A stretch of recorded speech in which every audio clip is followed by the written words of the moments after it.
Hi, YouTube. I hope you're doing well. I'm doing pretty good. Um, I'm in day 3 of Sean Baker MD's challenge for 100 push ups a day for 30 days. So, day 1, okay, it's been um, going on 5 years since I caught Doug out of a tree with his chainsaw so he wouldn't get hurt and worse, so but I messed up my shoulder, tore ligaments and broke bones in my arm, and my shoulder was dislocated, two fractures in my arms and all kinds of muscles and tendons and nerve endings,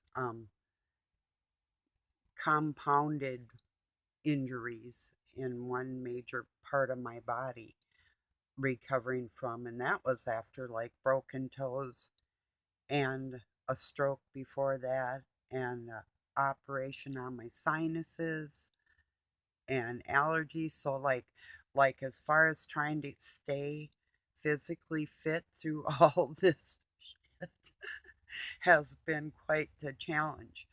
So last year, and I'm getting back to my exercises, but literally and in my what I'm telling you, I'll get right back where I was. But last year, it's part of the story. I tried to do a full push up and couldn't do it. And if you try and push an injured spot too hard at the wrong time, you can end up doing more damage than you did originally, or maybe even damage it for good if it ever had a chance. Some places are just, if you're injured, you're but I don't know. Christ works from the inside out. That's the great healer. So with that spirit from God, you can heal yourself in there. So anyway, um I thought, well, his challenge was you can do like what they used to call a girl's push up on your knees and then all the way down and then press back up, or countertop push ups. So the first day, and I'm going to try and build myself up to the full one towards the end of the 30 days. But because I used to just do like 200 sit ups a day and leg raises. And I mean, I'd had like about or routine plus aerobics that entailed working out every one of my muscles hundreds of times a day, because I when I had foresaw things happening to me, I knew I would have to be strong my entire life. So it's like, yep, and I needed that, and it's a good thing. So anyway, to keep going and keep strong, so the first day, and Sean was doing like old Doc Baker there. He's like 55, or I think he just turned 55 or 57, somewhere a little up there. But the first day, he said do like 20 reps 5 times a day. And I just wrote to him, about my injury. I said I just decided to slam him out. I did, I do like 20 and then shake it out and stretch. And I gave it kind of a break at about 50 or 60 and sat down a bit, and I couldn't stand it. And I went and got the rest done, countertop, you know. And if you do it right, you're still going all the way down and you're working all of your muscles except for your entire lower back. It kind of protects your lower back if you have issues like that, countertop ones, or even going up to a wall and extending your arms and bringing yourself in and pushing yourself back with the weight of your body. If that's all you can do, I would call that the um, beginner stage, you know. So, Or even I've gone up to like a chair and grabbed the arms of the chair, and you can do your push-ups like that too. So, but I made a mistake last year.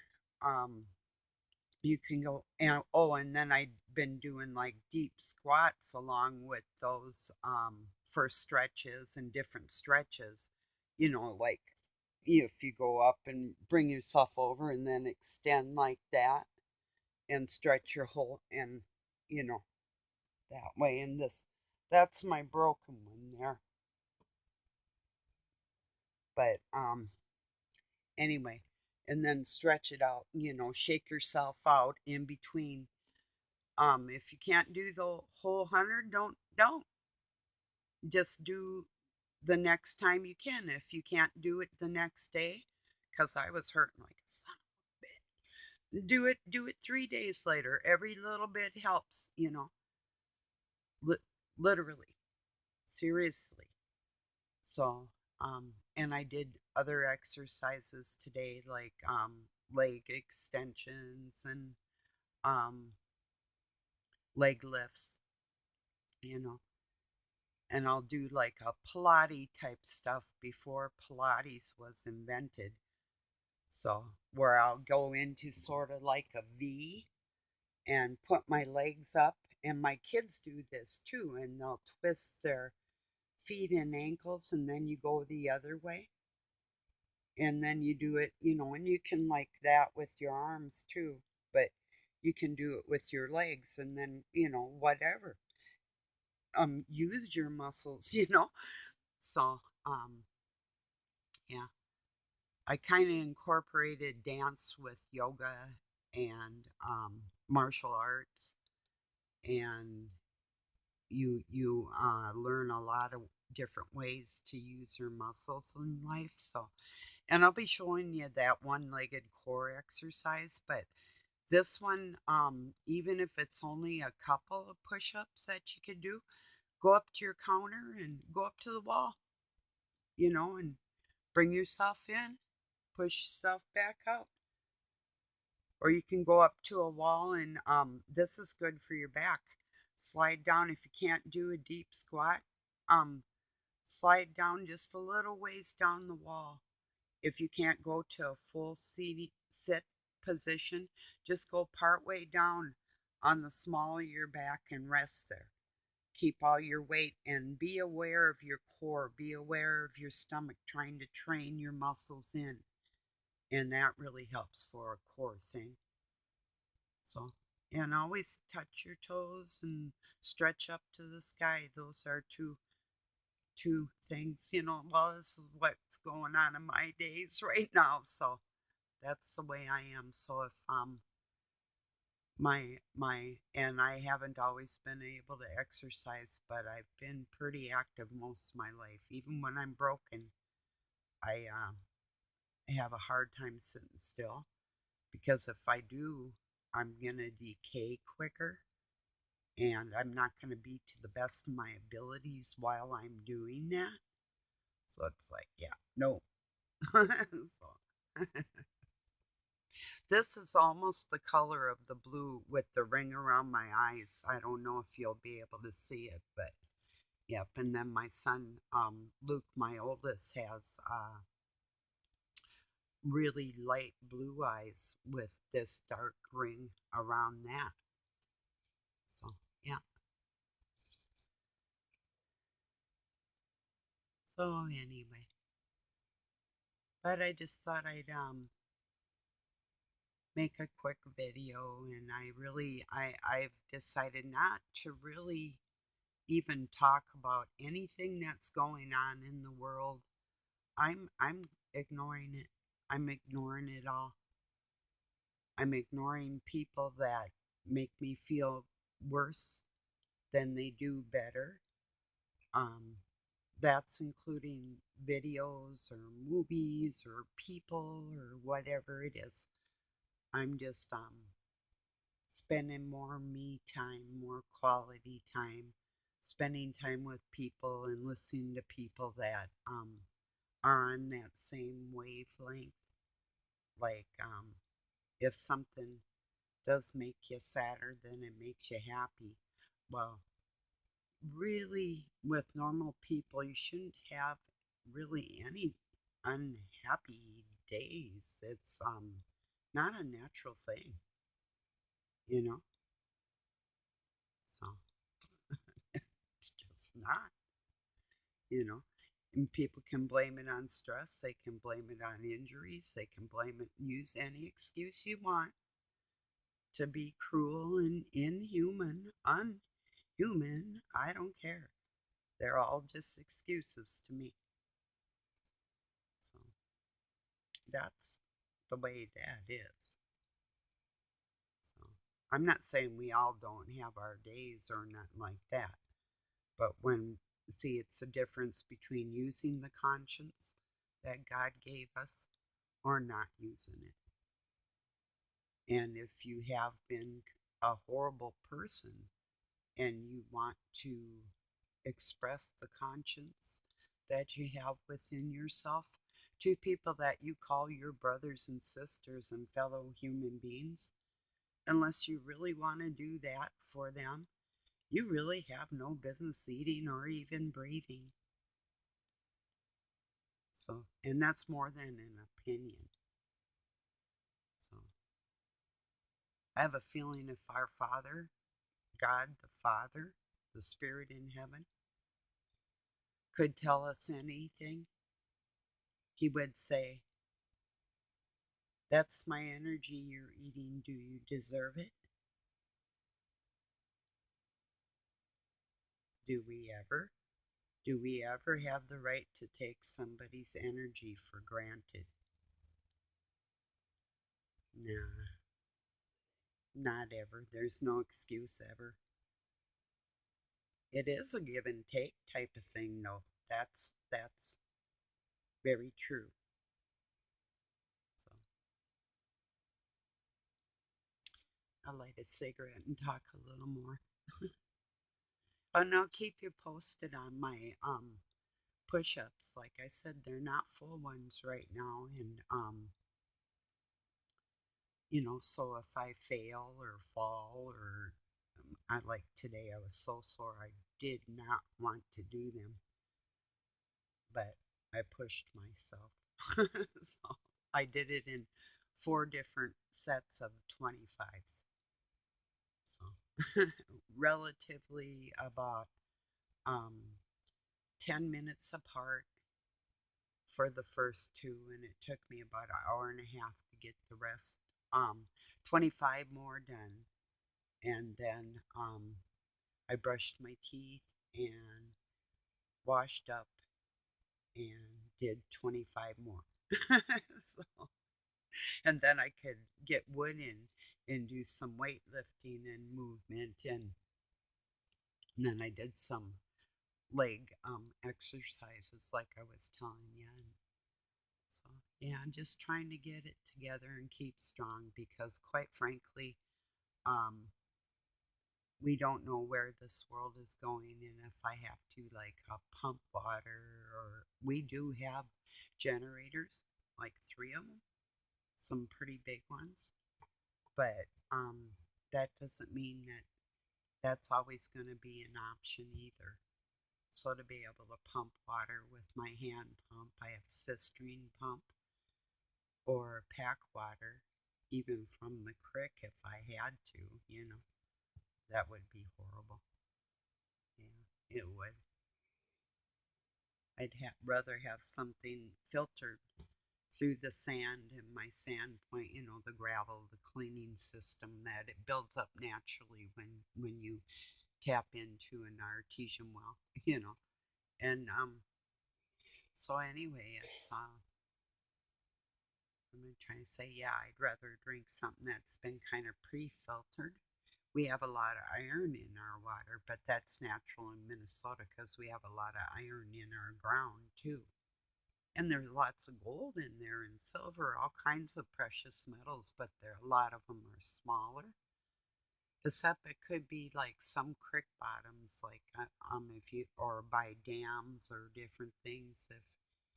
you could dive, but gold is not really just shiny gold like that when you see it out in the wild either.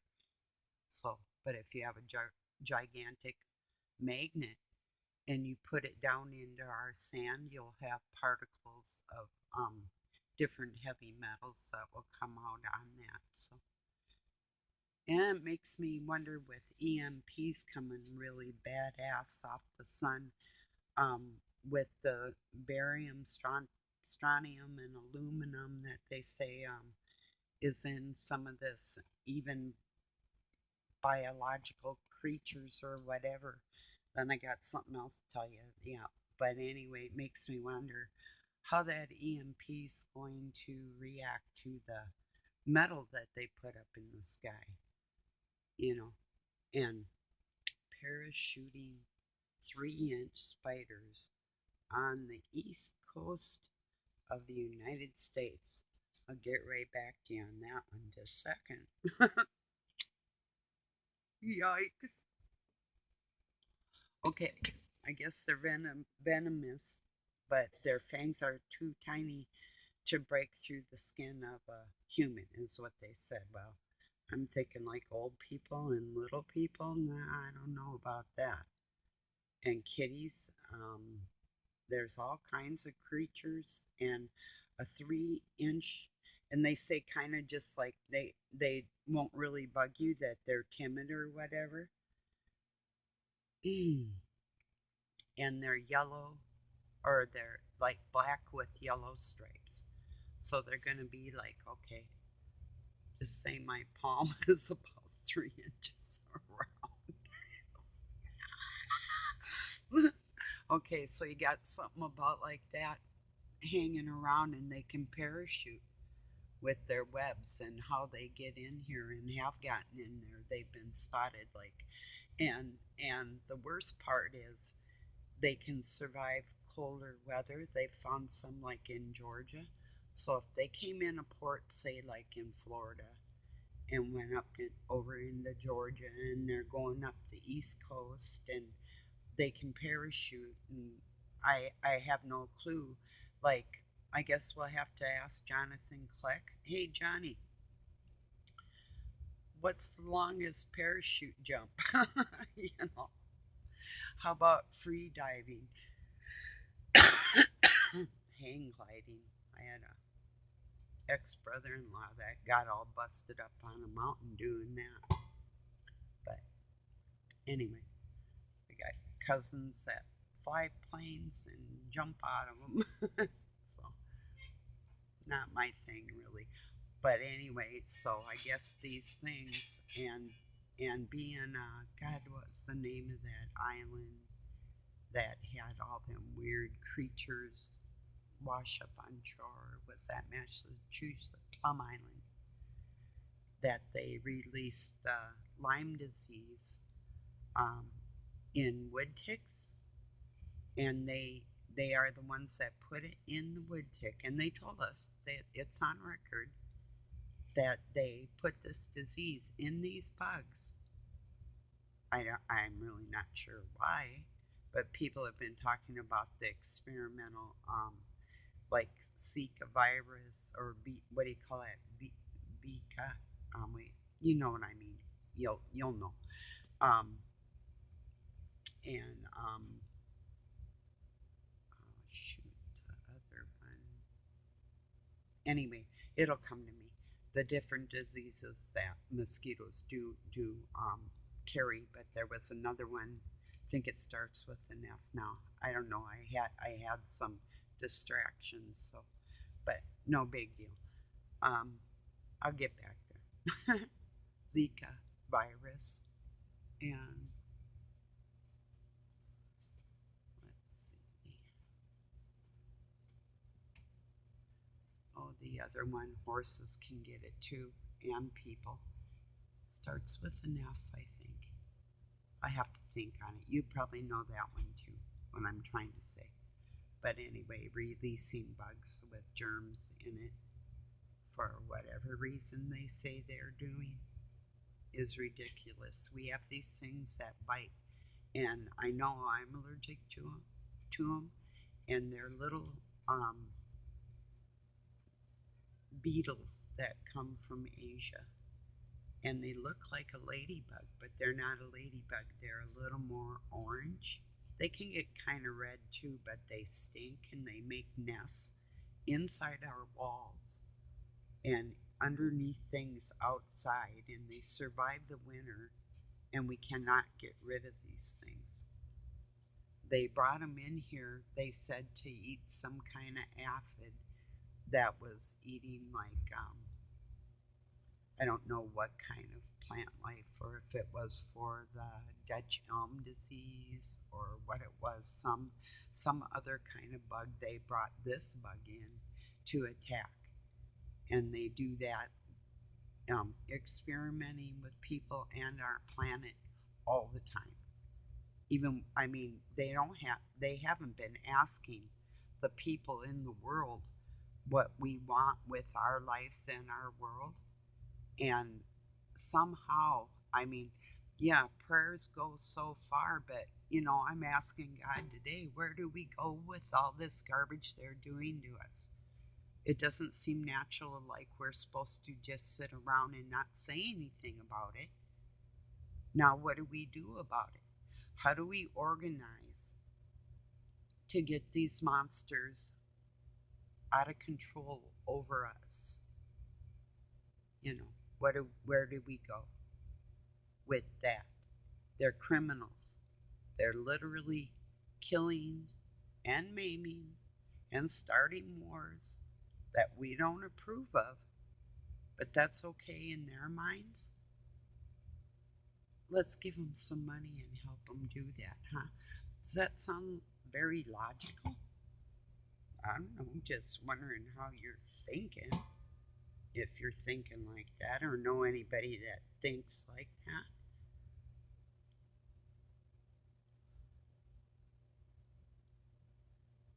Yeah. Sometimes I'll just point at Doug and go like, you know, it is what it is. These type of people that are selfish with no conscience, but they can say they do have.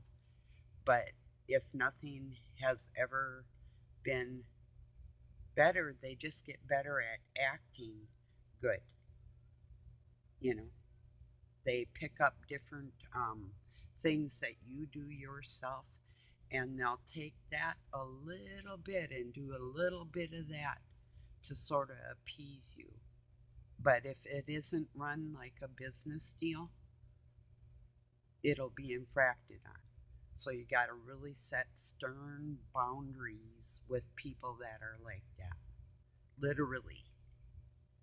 Like if you have somebody that literally, like, if they smell bad or whatever they do in their life, and you're like, okay, you can come this close to me, and that's your boundary. You know, you can talk for, you got a minute of my time, so be quick and get to the point. That type of thing. That's really how I run my life. I have to. I'm not letting anybody control my emotions. They're mine. you know. So this year I'm being like entirely not self-centered and not selfish, but self-aware and it's self-preservation. You know. So,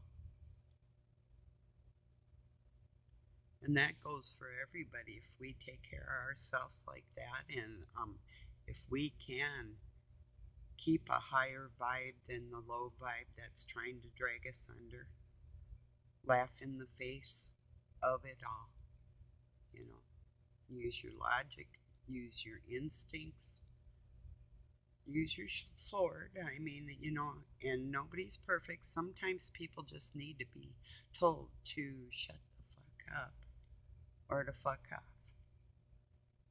So don't be afraid to use your sword, is what I'm saying. Because, well, okay, if it's like your mom and she's a narcissist, you probably don't want to tell her to fuck off. But then again, you might. I just wrote to mine, I called her a beautiful old bat. So, yeah, bats, guess they hit the ball, don't they?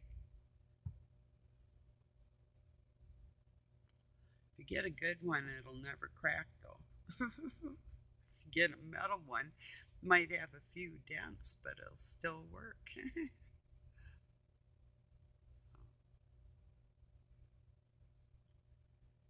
Well,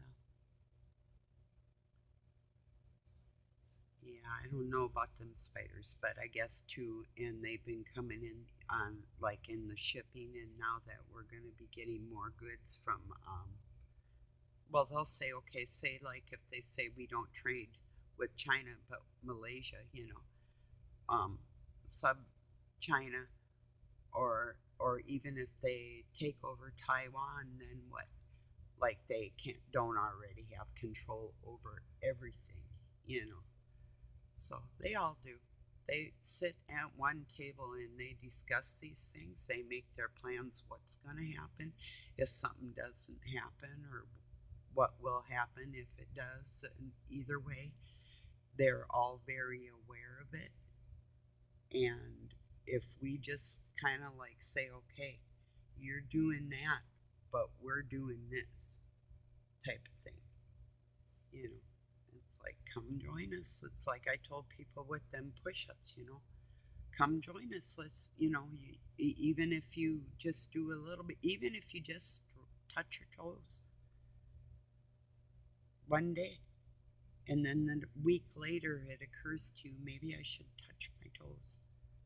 Because when you're 80, if you can't tie your own shoes, somebody's going to probably physically and um, verbally and mentally abuse you. So you better stay strong. It's very important. So, yeah, babies are vulnerable too, and any age human being really is.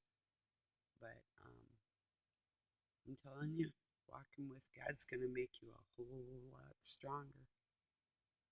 You pick the right side, because I don't lose in different types of competitions. I'm just telling you that. When I know you may think, oh, well, yeah, whatever, old lady, okay, whatever, And that's the truth. Because God put something really scary in me that doesn't scare me. And I'm not one of these, oh, when I see red, I get all mad. I don't get mad like that. I just take care of business and I size a person up, and that's how because God gives me the insight to size them up on their injuries and where to go from there. They can only look at my structure. They don't know what's inside, is all I'm saying, because God's in there. you know, the things I've had, like a giant leg that weighed almost like over 100 pounds all by itself, coming down from like 8 feet in the air, almost on my head. What to do? I grabbed that big leg and flipped that shit on the floor and then went to stomp its throat, you know, because you gotta watch. That's like a keto that's using, that's judo. The base of judo is the wrestling, as long as somebody's close enough to me. But then I also study different arts that it doesn't matter where you are, I'll get you, type of thing. So yeah, it just depends on the situation. So yeah, but I'd rather sing if there's anybody wondering. Or dance or exercise with somebody or hike or sit by the picnic table and watch the stars and have a bonfire. Yeah. So, and Doug likes shrimp on the Barbie. Shrimps cooked out on the grill. They really are good. So, well, I'm gonna let you go. Thank you for joining me. I really hope you join me on some exercises, and mark my words, if you start exercising, as long as you eat a pretty decent diet, like, you'll be able to eat anything and everything, anything you want, whenever you want. Well, I do fast um all day, but I eat a big meal at the end of the day, and I haven't gone unless I need the extra energy, and I'll know if I do. And you'll know if you listen to your body really close. But you put the energy in you need and you expel it. And then if you actually do pig out one day or even a few days in a row, your body will collect that, but not as fat. It'll collect it as energy and put it in your muscles as amino acids so your body can work like that. So um, once you start, if you can get into any kind of 3 days a week exercise routine, is a really good thing to do. Like Mondays suck anyway. So if you can do like Monday evening or morning and Wednesday,